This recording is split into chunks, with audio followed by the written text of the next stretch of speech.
Do I have to hit live too? Oh, there we go. We are live. Hello. Okay. There we go. Make sure that we're showing up online. Yeah. There we go. There's our comments. Oh, our I see it right now on YouTube. Okay, cool. Yeah. And where is the comment? Yeah. So welcome everybody to the Magic Hour with Anna Stone and Stephanie Siren. We're here this evening. We're talking about something very important to both of our lives. And of course, it has everything to do with psychic phenomenon, right? Because that's one of the main themes of this show. So, Anna, what is our subject tonight? Well, we said it was going to be money, but then we realized that because it's our second time on here live, we would extend out more time to ask us questions instead and talk about, just some other things that have been going on, such as current research into psychic abilities and things like that. And I don't know, I might have a little vested interest in this topic, right, Stephanie? So perhaps I'm just double checking to making sure everything looks like it's good over here. And then, because I can't see can you see comments? Because I can't. You know what? Let me look real quick. It should show it now. Okay, I need to stop. Okay, so it'll be shown on screen if we want. See how it's right below us, or we can hide it. Do you want to hide it and just allow it to? Oh, I can see now on YouTube. I can see the chat now. I couldn't before. Excellent. Okay, now we're open for business. Okay. Right. So we don't have any, we should maybe just talk until somebody joins. Right? Yeah, absolutely. Actually, I think we should. Are we recording? You know what? That would be a good question. Let's see. I don't know. Comments? Oh, here's comments. I see it now on here. Duh. No. Oh, we have. Okay. So, yeah, it's going to record for 2 hours. That's what we have with this. Yeah. Okay. So are you going to hit it or am I? Do you see where to hit? Do you see that where to do that? Yes, I do. Go ahead. You can do that. I don't see it. Okay. It's on settings. What was that? Oh, they're disabled while we're live. Okay, that's fine. It's doing it anyway because it did last time. Oh, okay. Excellent. Okay. Okay. So we'll just reintroduce ourselves because maybe it's new people. Yeah. So sure. I'm Anna Stone and I am a scholar and a witch, I guess is the best way to put it. I'm currently working on my PhD in psychology. I have 2 master's degrees, well, almost 2. I'm done next quarter, my second master's in consciousness studies and one in education. And one of the things that I do for fun is research and, also for school, but mostly for fun. And so I just recently got published and my article is about trauma and the genetic factor that is linked to psychic abilities in individuals. So, which hits home so much for us, right? Since both psychic mediums. And, already being witches, we vibrate at a different level and we already kind of push people away with our vibration. It's just kind of a naturally occurring thing, right? And so we're already used to being the black sheep. So we're like, what are we? How did this happen? Where did we get this? Right. So it's treated like it's such a odd phenomena. Right. It is. And that's the sad part because actually the research is showing that that's not the case. The research is, as of now, which it's still completely in infancy because this is the first of its type of study that was done in 2021 on the genetic component of psychic ability, but they did find genetic differences between the population of people that are psychic and that are not. And the interesting thing, in my opinion, is that it's not that psychic people have an extra thing. It's actually that they have not the extra thing. They actually don't have this activated gene, which means that the original DNA signature of the person is what's psychic, and like the added gene activation is the one that suppresses. At this point, that's our understanding. So if I'm getting this right, okay. So what you're saying? Sorry, my dog is like I hear it. on camera with everybody. She's playing with her squeaky toy. Thank you, Whitney. Whitney. So anyway, my question is: so what you're saying is we're the old model. Am I correct? I mean, okay, so I can't say that for sure because it's only one study, but what it means is that, okay, it's somewhere, what it looks like is this, is that the natural state would be a psychic one. And this makes sense to me in a lot of ways. And anyone that has kids, I'm sure, can understand this or has been around a lot of kids. Kids are psychic. Like, kids are very open. That's why they have imaginary friends and stuff. We all know what the imaginary friends are. Like, and they're not just their imagination, right? Like, they can see dead relatives. They can talk to, like, like if you have your parents passed away, like your kids probably are going to say something about them, even though they've never met them. Right.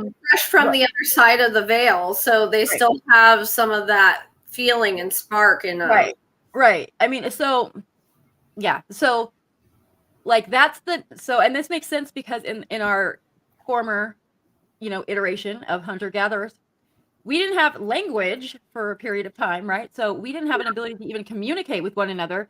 And we still had to go out into a world that was rife with deadly threats all around us. But like, most of them were pretty stealthy. So we had to, and the psychic ability means, like, an actual definition, scientific definition of it would be, like, for precognition would be, that you're aware of a threat that is not yet in your conscious understanding. Like, it's around the corner. You haven't noticed it yet. You don't know it's there, but you do. Okay. And it's an evolutionary design to keep us alive. That's why we're still here. Okay. Because we managed to be safe enough to be able to trust our gut, our gut feeling on, hey, I don't see anything out there right now, but I still feel like something's off. And I'm sure every person, whether you believe in ghosts or spirits or whatever, can understand the feeling of just knowing something's off. The universal one, ladies, when a man has cheated on you and you feel that gut punch of knowing. Yep. That is the same thing us embodied psychic mediums experience to tell you that this is a yes. Right. So this would be the norm, like, maybe not everyone, but a larger percentage of the population would have had this innately.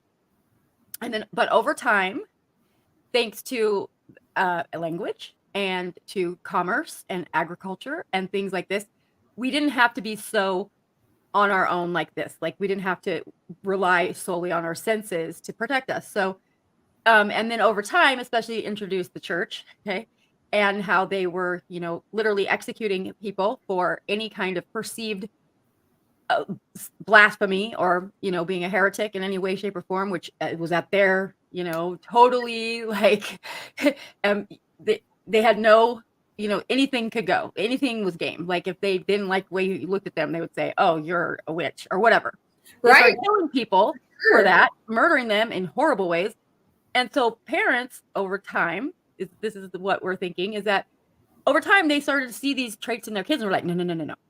Like, and telling the kids, like, don't, like suppression. Yep. Like, let's not talk about that. We're not talking. And over time, this hiding of this ability became an actual trigger on the molecular level to shut off that feature in a person.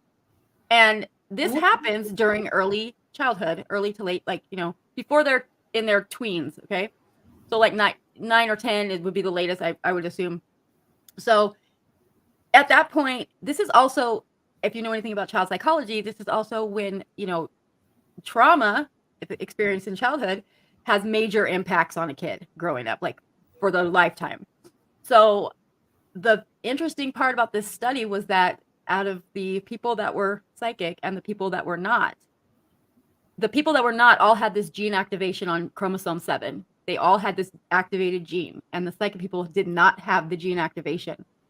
Those people also had reports of moderate to severe childhood trauma. So that is like, okay, so now what do we have? What's the common denominator is now again trauma. Right. Why? So trauma, my theory, my article that was just published, I hypothesized that the trauma experienced requires so much energy of the body and the mind, right, to be able to protect us through dissociation, through, mind reading, which is actually a term that is used in psychology, where we talk about how children can mind read their abusive caregivers. Of course. That is something that we develop because we have to keep ourselves safe. Right. We have to know, like, is this a good time to ask for that food we need right now? Or like, or should we wait? Yeah. Unfortunately. So mind reading is literally a term that's like used, and that expends so much energy that perhaps, of course, because I can't prove this yet, we need many more studies, but that perhaps that the expenditure of energy is so great for that protective, being able to protect oneself from trauma, that it doesn't allow for that activation of the gene. Right. So it's like you don't have the energy reserves necessary to shut it off. Like, so you get stuck with it, which then causes even more issues, because now as a kid and you have no one to talk to because you probably have abusive caregivers and you're having weird stuff happen, and it's an alienating cycle. Weird. That makes for the extra weird too, because like then we would also, experience bullying, at the hands of our peers because we were different and they could almost smell it on us. Right? Yeah, right. Because again, like trauma changes us at a molecular level. Like it literally does. It not only changes us in our DNA signature, but it changes the physiology of our brain. So it creates this thing called, and that's the other correlation that I actually didn't touch on in my paper, but like I wrote a paper a while back about trauma and then dyscalculia, like learning disabilities, specifically with math. And because I had problems with math growing up. And turns out that when you experience trauma, it creates this attentional narrowing in the brain, which means that you literally can't focus on other things. Like you're just so like focused on your survival and being safe that your brain doesn't have the energy to go out and like learn math, like learn those things, because it's just not seeing it as an important thing compared to your safety. Right. This is the same thing that happens with psychic abilities, is there's this attentional narrowing of the brain, so that you're getting this channel right to wherever it goes. We can't say where, and we probably never will be, but so those two things are in common. So that attentional narrowing in the brain is across both, trauma and psychic, same thing. So I thought it was pretty interesting. And the genetic component is a huge deal, because we now have something to point to that says, hey, look. So people like myself, right? Okay, so it runs in my family, right? Yeah. So, but we also have generational trauma. Right. And my great grandmothers and my grandmother would say that we were cursed. Like they truly believed this. They truly believed we were cursed. Well, and it is a curse, kind of. Yeah. Yeah, because of the generational trauma, and also the generational traumas that were precogged that did happen in the family. And it's so embedded that it's like in our culture. And so it was very interesting the way I learned all the things I learned growing up, because it was so common to see ghosts in our family. It wasn't like, oh, you didn't see that. It was very much, oh yeah, I believe you because we all see them. Oh, that's so lucky though. Like in my family, it was not that way. My mother would see ghosts all the time and have crazy moments of precognition, but then at the same time completely deny that it happened. I would see it, both things, like this complete, like. Well, it wasn't safe until the 70s really to even say anything like that, right? My own grandmother was Catholic, and she was so afraid to call it anything but superstition or the way we do things, or part of culture, even though her mother actually did like laying on of hands, feeding the poor, healing them, all these things. But if you told it what it really is, that's they were very afraid to say what it was. Right. I mean, yeah, like a lot of families too, like we wouldn't talk about it. It was, and it wasn't seen like as negative. Like the first time, like when I saw someone's aura for the first time, I was scared, like terrified, because I thought something was wrong with me. Yeah. Yeah. And it was like, why is that person's head glowing? Like, what's going on? Like I had no clue what was happening. I think it's an important thing to note too, that we both have had psychological evaluations many times over, because guys, if you're hearing or seeing things, definitely get tested that you don't have a psychosis going on. Right. Because we were worried. We were worried. You have to, I mean, I think with anything, and because of the scientific nature of my being, of being a research scientist for 20 years for the government, for DARPA, for Department of Defense, and then now like what I'm doing with consciousness studies and psychology, like I always approach things from like, prove it.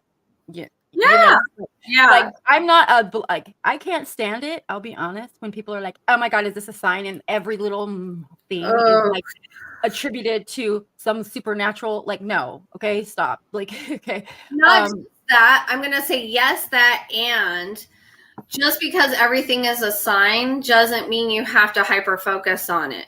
Yeah, true. Like, yeah, you don't have to announce it. Right. If you're living the magical path, then you already accept it and know that it's a part of what you're doing, right, and manifesting already. Right. But like when I started, when I finally was like, okay, I literally hear things, like, and no one else is hearing them. One of the things I did, I went to USC here in Los Angeles, and I got a psychological evaluation. It took 2 weeks. 2 weeks of me going in there and being tested and retested and like assessed, and made sure that it wasn't psychosis, that it wasn't schizophrenia, that it wasn't some other thing, because I needed to have that paper, which I have. It's 22 pages long, the report. A typical one, yeah, for sure. And you know what, though? I understand it, because here's the thing, and maybe you'll understand this too, because I think you experience the same thing.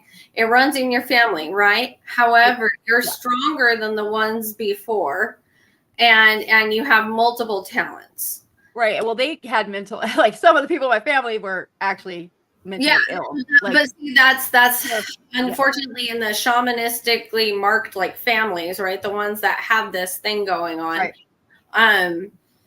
Like they also have people who do crack under the pressure, and it does become mental illness if you don't take care of yourself and you don't follow an intense spiritual path to help yourself adhere to the universal laws that you're experiencing. Right. And then psychology, on the clinical side of it, which I am not a doctor yet, not yet, so I cannot give out actual medical advice, but I'm saying in a general terms that, we want to, if you're asking, am I crazy? This is a good sign. Like you should always ask, like, am I going crazy? Like if you're asking, just a little assessing, then that's good. But if you just blindly jump on it, and like, then you might have a problem. So you need to always keep like that critical, like skeptical mind, and make sure that there's nothing else it can be attributed to, before you say, oh, I'm hearing spirits, like, right. Yeah, so that's it. That's important. I think. Well, I think it's also important for us to note that there are more things out there than just hearing spirits. Right. Before we move on to that, hi, Andrea Hector. Yes. Andrea Hector. Yeah. Happy Friday, everyone. Love and light, my spiritual sisters. Hello. Do you have a question for us? We're taking questions, guys. If anybody has questions for us, just leave us a comment and we'll answer them. Yep. About anything, witchcraft, psychic, whatever. Yes, definitely. Yes. But yeah, I mean, I think it's crazy that trauma, I feel like there's this connection. I mean, we already know trauma is a part of it, of like the connection, because hey, Brooklyn. Hi, Brooklyn. Hey, girl. Thank you. Hey, we already know that trauma is an aspect of psychic ability, because even in shamanistic, okay, so in shamanistic cultures, indigenous tribes, what was I saying? Okay, indigenous tribes, okay, they do initiation, and it's like this whole planned thing. Like the initiate knows they're going to be initiated. The community's all about it. They have it's structured. It's guided by elders. Okay, and what do? They traumatize the hell out of those kids. Like that's what they do. They cause trauma on purpose, and the purpose of it is to break them open so that they can be susceptible to these other realms. That is literally what it is. If you look at anything from Eliade or any other cultural anthropologist writing that studied it, this is what it's for. We don't, yeah. So like it's trauma on purpose to break them open. And also with like MK Ultra, like government projects, like that's the same stuff they were doing as well. So we know that they're connected. Oh, it's definitely connected. I mean, there were so many things that were socially constructed to create traumas, right? But also, it was like they understood in the tribal community that this was a live or die situation, but they put them in it anyways because rebirth is so important for one to be on this path. And for the community that they serve. Right, because you have to divorce the person that you were, right? So that you can serve the collective. And you are not the same person upon the end of your initiation. That's correct, right? Yes, and I mean, I think we both can attest to that we both are completely different people after our initiations. Right. I mean, I can't, there's not even a way to even kind of separate those out like anymore. It's like, there's no, I can't even imagine. Like who you are prior, like anymore. It's like it's gone. It's a different life. And I have literally had people tell me, like, I feel like I'm meeting you again for the first time. Like, I really truly feel that way. I feel like it's a different person. And I'm like, well, look, it is. It is. Yeah. I mean, I think anyone can relate, like anyone that's had a traumatic thing and your trauma, you can't compare other people's traumas to your own. Right. No. All relative to your experience. So like, just because you feel like maybe other people have it worse than you does not, take away from how much it actually has whatever you've been through has impacted you. Mm-hmm. So like always, don't like try to compare, or to other people. But everyone has had some trauma in their life. Of course, there's no way to escape that. We're talking about an elevated level of that. Like we're not talking about the typical. It's not a normal everyday type of trauma that's the healer's path, right? Or the psychic's path. It's not your level of even and I hate to talk about it like this, but like the kind of child abuse you hear in regular everyday life, that's horrific. We should not have any, period. Right. But like it's beyond, right? It's systematic. The trials and tribulations and trauma that happen to the healer, I mean, they're just atrocities, right? I mean, it's just like I actually have had a couple therapists tell me, and yes, I'm very pro therapist, guys. Yes, therapy is important. Yeah, amazing for you to be self-aware, right? But I've had several therapists tell me, I don't know how you survived this. Yeah. That's like the worst thing to hear from a therapist. Yeah. And I'm like, you know what? Me neither. I think that's why it happens that way. Like, it requires the healer to die in one sense. It's a complete ego death. Yeah. I mean, like, but not the kind we're talking about when we're talking about like new age spiritual stuff. We're talking about no, this is full ego death. Like you're on the floor on your knees crying to whatever God will answer your prayer at that time, literally, right, to get through. Yeah, or leaving your body, like dissociating out. Yeah, completely. And that's why a lot of people don't have memories. They have memory gaps because of this stuff. Because it gets desperate and it gets hard, and so I joke, but it's true. Like the healer's path separates the men from the boys, right? Right. Yeah, it's and it doesn't end. It seems like no, like, it never ends. Part of being a person with this type of vibration, right? As we are, it brings on others' lessons very quickly when they're in our proximity. Yeah. It's an energetic activation, if you will, for them being so close to the light activated person. Yeah. This is why we have hard times with relationships, with friendships, like, and it's it's rough because we don't like do it on purpose, it's not on purpose. It's like on purpose. It's our very existence causes people to have a mirror.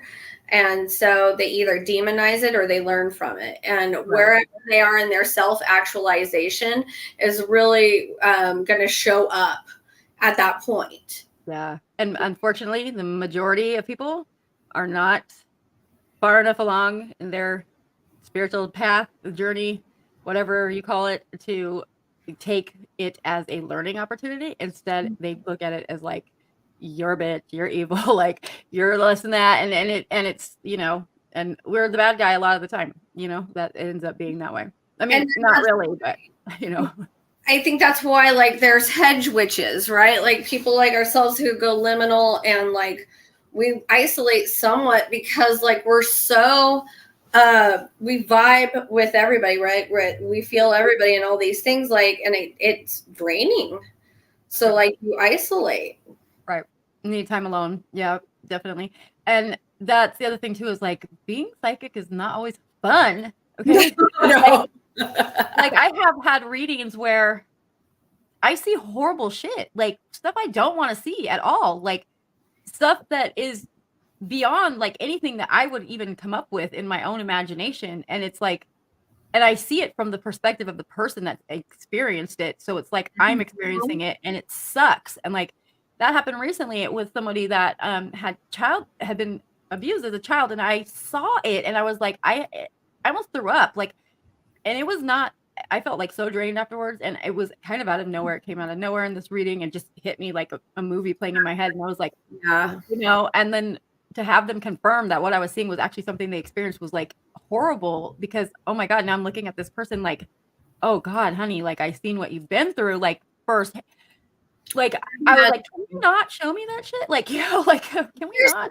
I feel like we're prepared for it because of our trauma. Right, because we've been through it. Actually, and I'm not doing anything to harm any names or anybody or anything like that, but I've had a client whose child was human trafficked. And it was the most horrific thing I had to see ever as a psychic. Right. And everything was confirmed with the police department after everything was said and done. And I was completely accurate and I hated it. Right. Like, I don't want to be right about that kind of stuff. And yeah, I absolutely hated it. And like, I'm getting teary-eyed now just remembering, because I felt this poor girl and I felt everything and I saw everything. And like, I feel like it's like twofold, right? Like we're able to go there for people and understand on this level, right? Which is what we're here to do. But to experience the human, right? And to love the human and empath the human. But at the same time, it's like, God, this is such ugly stuff that we have to see. Why? Right. Right. And it's to bear witness.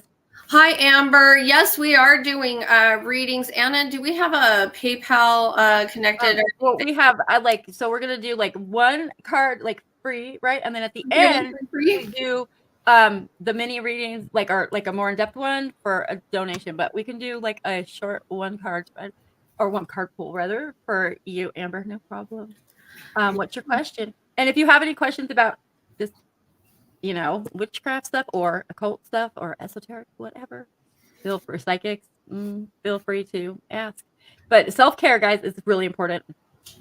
Oh yeah, and especially if you're on this path as a practitioner like ourselves, or you find yourself being psychic or witchy, like self-care is so essential for that. Like, right. And taking breaks, like not reading too many people. Like, I have a maximum of like 4 readings a day that I will do, and after that, it's too much. So that's it. Yeah, like in-depth ones, not like quick ones, but like actual. Oh yeah, you have to pamper yourself when you're on this path, honestly. Like I don't work before 11 a.m.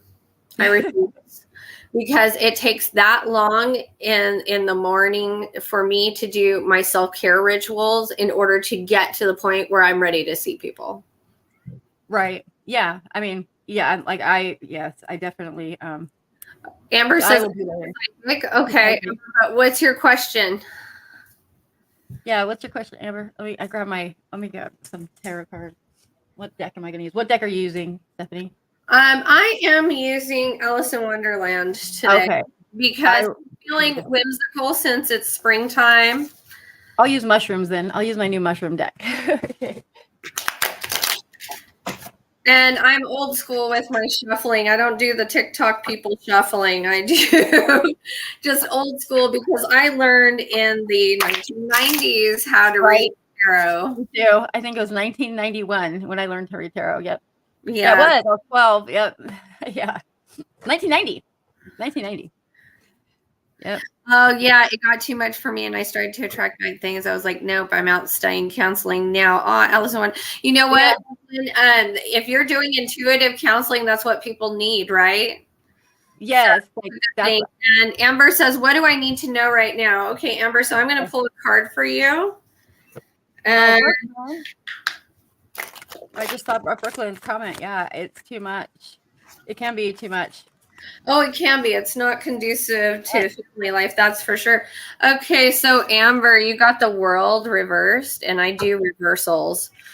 So to me, it looks like things are going to lighten up for you. I usually reversals are negative, but this one to me is telling me that things are going to get better. You've had things heavy on your shoulders lately, and it's going to be a turnaround. Things are going to get much lighter. Especially I'm seeing like money wise, things are going to get better. That's always good. Yeah, right. Yeah, money problems. Ugh. They're the worst. You can't really do anything if you have money problems. We just got to understand the energetic flow of money. So that's why our next podcast will be about that. Yeah. Let me see what I get for Amber.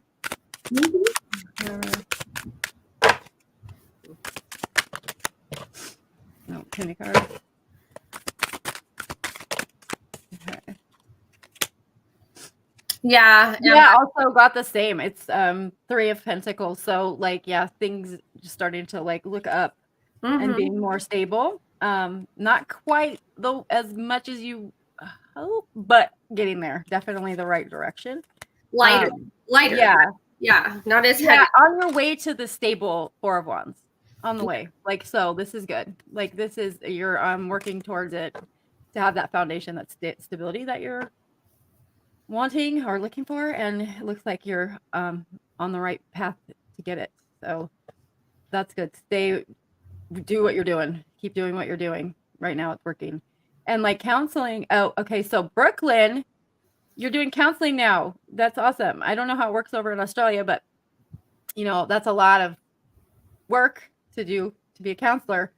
But I feel like that's really like I keep saying intuitive counseling. Like I really see that doing. Yeah, I know Brooklyn. She knows her stuff. She's definitely connected, and like she would be really good at that. So but it's a lot. It's a lot. So just like if you think tarot is a lot right now, the learning aspect of counseling is fun, but when it comes to being in practice, it is a lot. It is worse than tarot because you're actually dealing with people that are having actual stuff, you know, like they're actually seeing therapists. I think the other thing too I wanted to mention is that Brooklyn, and for anyone else that's listening, it is normal for us to go in periods of our life where we do it and then stop and do it and then stop. This is very, very common. Because as we're getting older, as we're growing from our teens to 20s to 30s, there were periods in my life where I just put down my tarot cards and just walked away and said, nope, I don't even believe in it anymore, and just pretended like it didn't exist. And when I was raising back, I shelved it for a little while, just so I could focus on the kids because of the energies, that come through. Yeah. I mean, it's also like stages of your development too, because it's like, you know that you have this gift, right? You're going to put it on the back burner for a bit to do this other thing and cultivate more skills, right? In, our world, our 3D here. but those skills are going to benefit, guaranteed, your psychic abilities too. And when it's time for you, you'll know when it's time to come back to it, because it will make itself evident and known, and it will bug you. You can't deny the call when it comes for you. Yeah, but this is normal.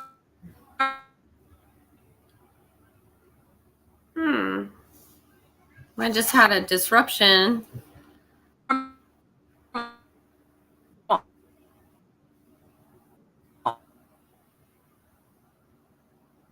So don't feel bad. Ooh, I'm having technical difficulties here. I did too. What happened? I don't know. I had a helicopter go over my house and then it got all funky.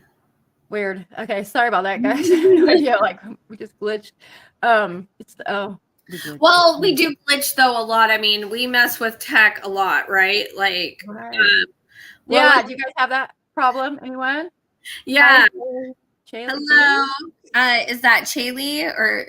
Chaylee. Good. How are you this evening? You know, like the last few readings I've had one-on-one in person, I've broken light bulbs. Yeah, my lamp exploded last Friday before we went on live. It exploded and it left a burn mark on my floor.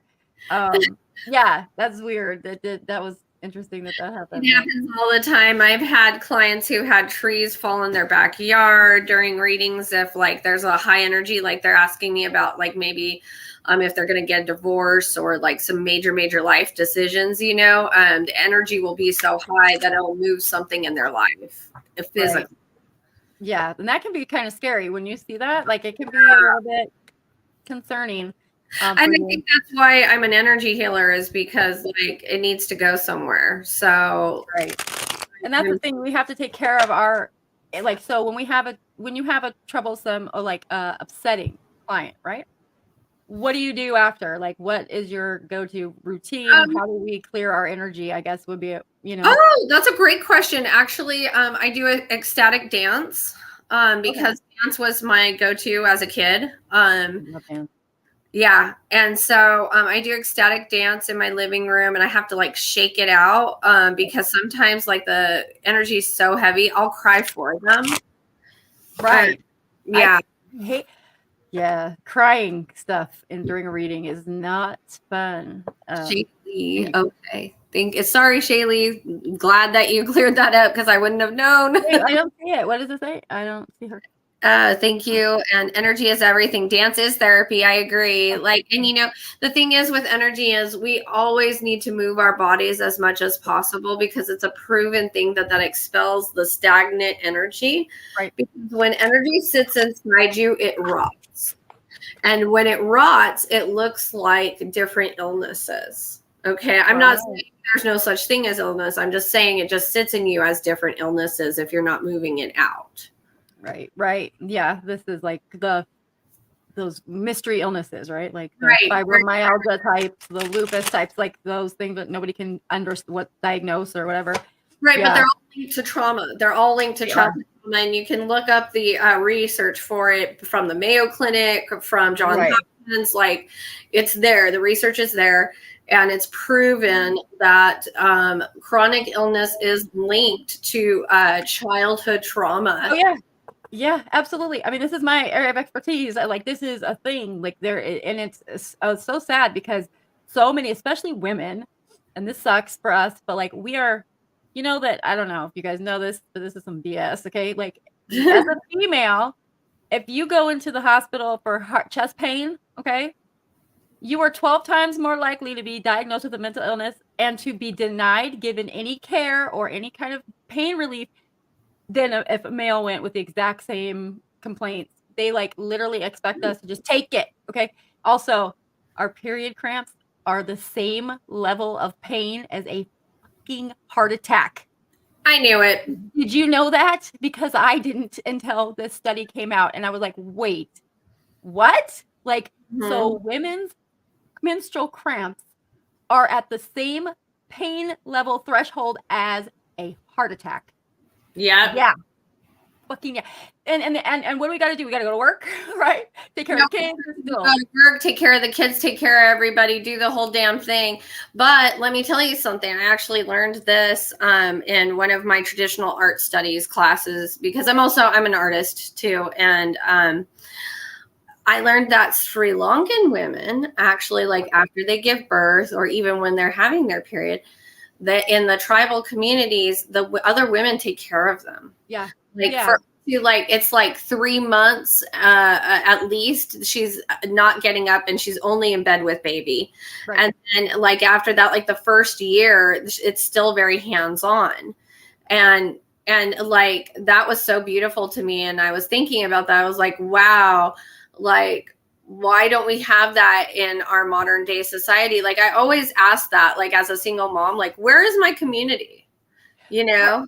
Where the United States and some parts of Europe and maybe Australia, possibly, I believe too.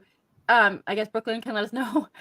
We're the only places that do not do that. Like every other place in the world, because United States is only 4% of the global population, which is crazy to think about. But the global population at large thinks we're monsters to our kids, and that we're monsters to like how we treat our kids, like sitting them alone in the crib to cry. I didn't do that though. I did attachment parenting. No, I didn't either. But like that is what we're taught, right? That is what we're told to do. But yeah, like that is and that's a trauma. Like that right there is traumatic when you're as an infant crying for help, like for your needs to be met, and no one's paying attention to you. And you know, think about that. Like that happened to like our parents, right? Who were born in the 40s and 50s. And like their parents were told, just let them cry it out, right? And that was like a mass trauma. Oh my God. They had that at that same time when they were doing that study, babies died in the hospital because the doctors were like, don't touch babies except for to feed them.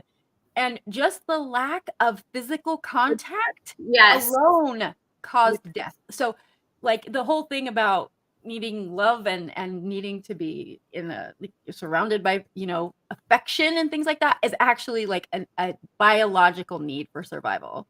And, you know what? I wanted to actually talk about that too on another podcast of ours, about relationships, because now that I'm trauma informed about relationships and I've been studying on that, there's so many more things that you can learn about, like things like gaslighting, what it really looks like, and how us as trauma survivors don't realize it because we've gotten groomed, right? Because we're people pleasers, right?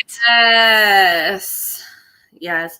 They do it here in OZ too. Australia? Yeah. They do it here. Like what Brooklyn? You mean like the same kind of like put your kid in the crib and like walk away kind of parenting? Is that what you mean? Self-soothing. I mean, that's so. Yeah, I mean, there's literally kids died in mass, like in the hospitals when they did that. And still, it's the literature that's passed out to parents to this day. Like it's crazy. It's really weird. That's outrageous to me. I mean, I guess I was ahead of my time. I don't know. But in the 90s when I had my babies, like I already did the co-sleeping, the attachment parenting, like letting them figure it, like naturally go through the stages instead of forced. Right. And like, I guess free range parenting. Yeah. But like I did both. I had my oldest one. I did like the way the doctors told me. And then Lucy, who's 8, nope. And guess who's happier? Guess what happened? Like, who's happier and has had less trauma because of, right. Because, it's induced, right? It is. I mean, yeah. But like with the that's the thing with, so with being psychic, I think this is important too. We attract people that are toxic. They are drawn to that energy. They are drawn, or guess, like, I'm not sure what it is. I can tell you. Okay. I hope that you can, because I feel like I have had an invisible sign over my head that only certain people can see that says apply here, Put up with your shit. Yeah. Like, I'm serious. That's what it feels like. And even at this age, I'm just like, okay, why? So, you and I both, I believe, practice LHP, correct? Yeah. Okay. For those who don't know, left hand path initiates, and it's not what you think. It's not black magic. It's not this scary hexing crap. Right. It is understanding, like, there's two sides, right? Like, there's right hand path who their goal is to go back to the light and go to source, right? They want to enmesh in source. And then you have left hand path who believe that they want to be creator gods, right? And that we are all creator gods. And we are all part of source, right? As creator gods. Like, we come from source to be source embodied, right? Right. Okay. So everybody's like that, right? Everybody's attached to source, part of source some way, right? Okay. Well, when you do alchemy and you are an initiate and you have transmuted your trauma, your light becomes brighter. Right. And what happens is your own divinity starts to vibrate brighter and heavier, and people can actually feel you, right? And like when I'm on camera with my clients, they can actually feel me, right? Right. And so it's this thing, it's a healer thing. And it's because they aren't in touch with their own divinity, that they see our divinity that is so like whoosh, whoosh, whoosh, right? And they think it's love. They think they're in love with us, but it's really, they're in love with the divinity. Like, they're so source thirsty that they have to, come to us to get source because we have so much of it. And then they get resentful because you have it and they don't. I mean, I don't know. I mean, yeah. The lessons are brought about because they're with us, right? So, okay, what does divinity require you to do, Anna? To be like about like your shit, like to own up to your crap, like to be like I don't know, like to have morals. I don't know, like to me it's like I have to have ethics. I have to be able to admit when I'm wrong and to learn and to like grow and to make sure that I'm not hurting people on my way and things like this and not stepping on people. Like, I guess that's, to me, it's like about being a true humble. Yeah, like humble and not. Okay, so for me it would be, I honor energetic truth, right? Right.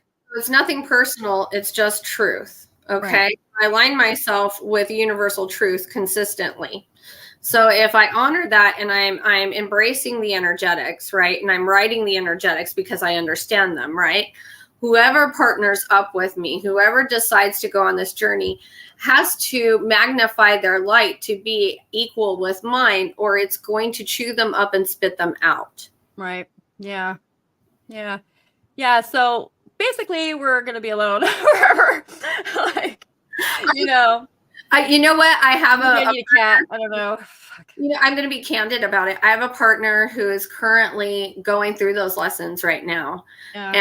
And he's learning, and it is rough, but he really wants it. So I hope for his sake that this works, and for mine, because I love him. But like, I hope it works for you too, and not ends up like my situation. Like, right. But I have had many where it ended up like your situation too. Like, I've been there, right? Like, I've had people just completely turn into abusive pricks, so it's like like a choosing. You have a choice. Right. What do you choose? Right. Yeah. You can't force people either. Like, if that's their way, then that's their way. Like, if you find yourself with a witch, you have to decide, am I going to choose Magick or am I going to let go of her? Because there's no other choice. Yeah. Right. And Brooklyn, your question is a good one, and it's actually pretty simple answer. Like, the way that, for me anyways, so transmuting trauma for me is, and Stephanie I'm sure has her own version of it, but like for me it's that once we're capable of taking a step back and looking at it objectively, right, and not so attached emotionally to it, we can see not the benefits, the wrong word, but like, there's always good that comes out of things no matter what. Right. There's always a silver lining. to Right. play devil's advocate about it, right? Oh, yeah. Oops, sorry. My dog's having a conniption. I'm going to mute myself. Sorry. Oh, I was just gonna say someone just knocked at my door, but I'm gonna ignore it. So, someone's at my door. Crazy. So I think it's Amazon, but so with my new hair extension. Hilarious, guys. This is what happens when we're on real time, right? So, I want to like put in my 2 cents about the transmuting the trauma, because to me, there's 2 ways to do it. Okay. There's the Muggle version, which is to go to therapy and do all the therapies that you need to do, right? To talk it out and to lead yourself to self-actualization. And then there's the spiritual route too, where you start working on taking care of your spiritual health, right? And your connection to source. And then there's also the emotional route, where you actually need to do self-care. And self-care is so paramount while you're facing your shadows and integrating them, right? Transmuting your trauma includes shadow work. And shadow work is like facing your inner villain, right? And really seeing where you might be playing victim or playing perpetrator, right? Or playing the enabler. And you accept these things about yourself with a lot of love and compassion for what you went through and how you use those as survival techniques, right? Right. And then you realize that you don't need them anymore. They don't serve you anymore. So then you let them go in a death rebirth cycle, and you rebirth this part of yourself, right? And you come out anew. And I know some amazing coaching programs that teach this. And also I teach this to energetic practitioners as well. Right. Yeah. Like I like mine is, once I've been able to help somebody else from something that I've been through, that's transmutation to me. Like, yes. Yeah. So if the minute I can be support for somebody that has been through a similar trauma, then now my trauma no longer was for nothing. Right. Yeah. Shaylee, yes, we are doing readings. We're doing 1 free question right now. If you have a question for us. Yeah. About you, like psychic reading, we'll pull a card. Right. And so where were we? Right. I don't know. I had like crazy people at my door. Because we're both channels, like when we're talking, it's like 2 channels going back and forth, right? Yeah. Yeah, it's a lot. It's a lot. It's a lot. Like, no, I just had like someone at my door. Like, I don't know who it is, but I had my doorbell camera just went off. I'm like, who is this at my door? Some random person. It's funny. It happened the same time because my dog started barking at my front door and nobody was there. Weird. Like, yeah. We're 200 miles away from each other. Is it easier for you to see the person physically with your experienced trauma? What do you mean?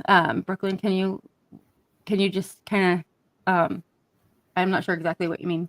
Like, see them physically, like when you're helping them, or casually date. Okay, so Shaylee's asking a question. I'm going to answer it while you ask Brooklyn. So Shaylee, you're casually dating a Capricorn. I'm already getting that this person's kind of pushy. And like you don't want somebody like impending your freedom too much, and that's paramount right now for you. Let me pull a card. And you got the Empress reversed.